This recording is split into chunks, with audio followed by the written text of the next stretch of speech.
We overnight in Delhi, and in the morning fly to Bhopal in central India.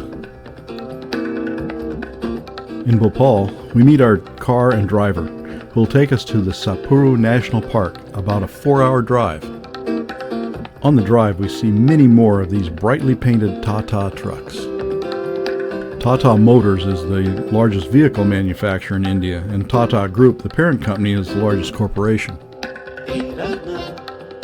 We're learning that the horn is a feature of defensive driving in India, unlike in the U.S. We see all kinds of vehicles on the road, like these auto rickshaws, usually with a large load of goods and or people. Instead of the rice paddies up north, here we see wheat fields. We're almost there. Reni Pani is the name of our lodge near Satpura National Park. Fayez, the lodge manager, welcomes us at the main building. Then we're shown to our cabins in the forest. I have to say that our cabins far exceeded our expectations.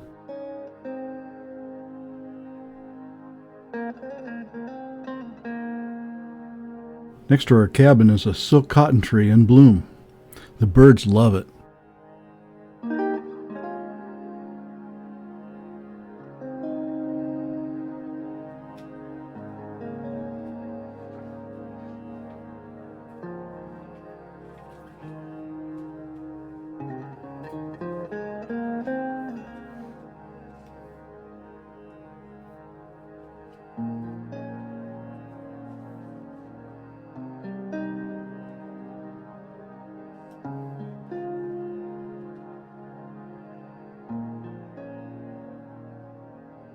Our lodge is across the Tawa Reservoir from the park, so we have a short boat ride.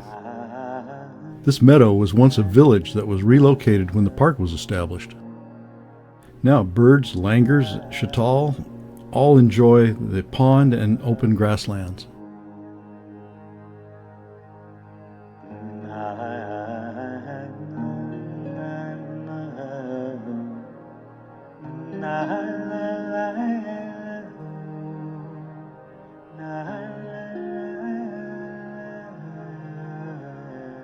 Then we see a large black animal run across the road ahead. It's a sloth bear. We wait quietly for a half an hour. Then the sloth bear comes back across the road to his preferred feeding ground.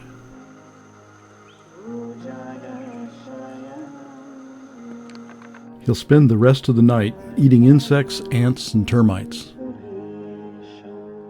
We find a few more animals before we have to head back to the lodge.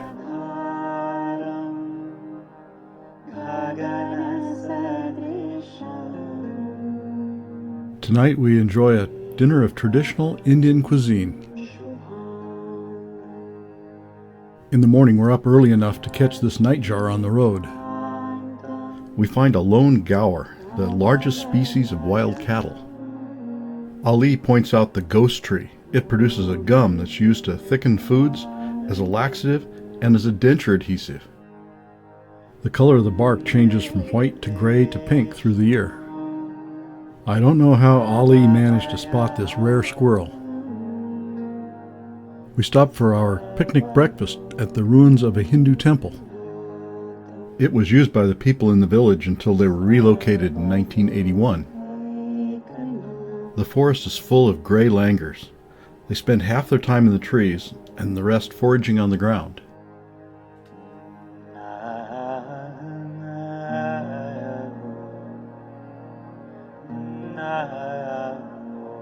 The treetops are home to many species of birds.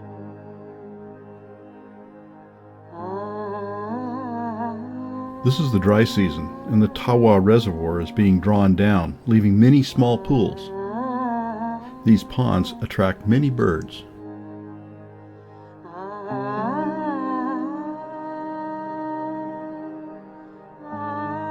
Newly sprouted grass on the banks attract grazers. Concentrations of fish attract crocodiles and turtles.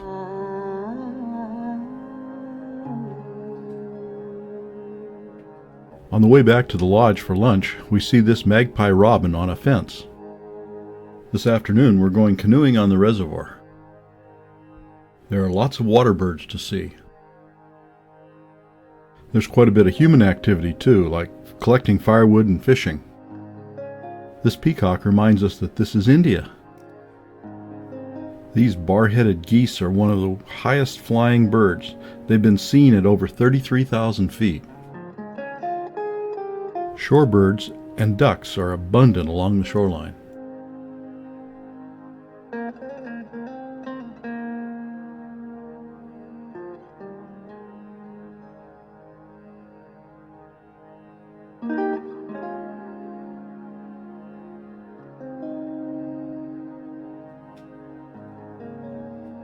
As the light fades, we head back.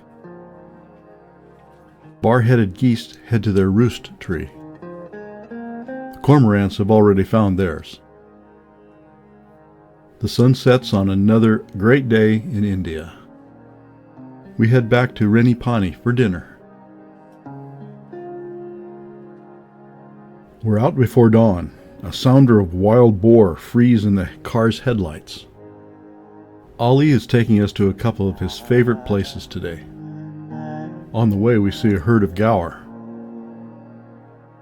and more ghost trees as we head through the forest and up into the hills. We stop for our picnic breakfast at one of Ali's favorites. I can see why he likes this place.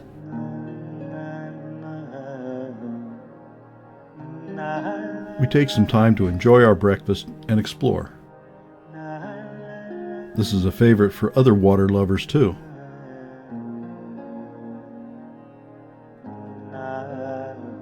We head back looking for birds in the forest.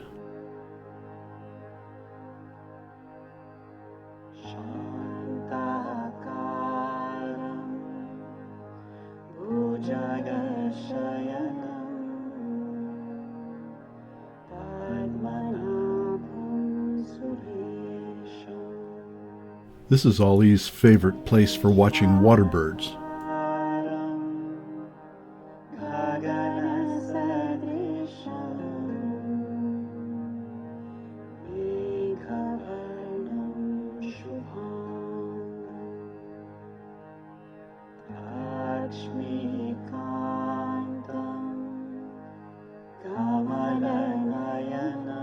On the road again, we find a large herd of sambar.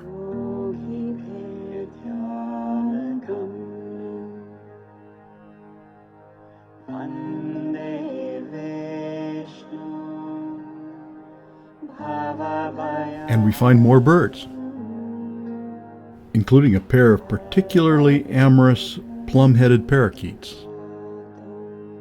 Darkness falls on the way back to the lodge. Ali gets out the spotlight. He knows where the owls are. An added bonus, we get a glimpse of a civet. After breakfast, Sherry and I go with Ali to where we saw the eagle owl last night, along a canal. No owls, but we see some other birds.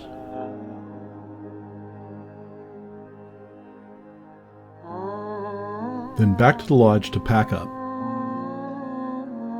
We say goodbye to Faiz, Ali, Santush, our butler, and the rest of the staff.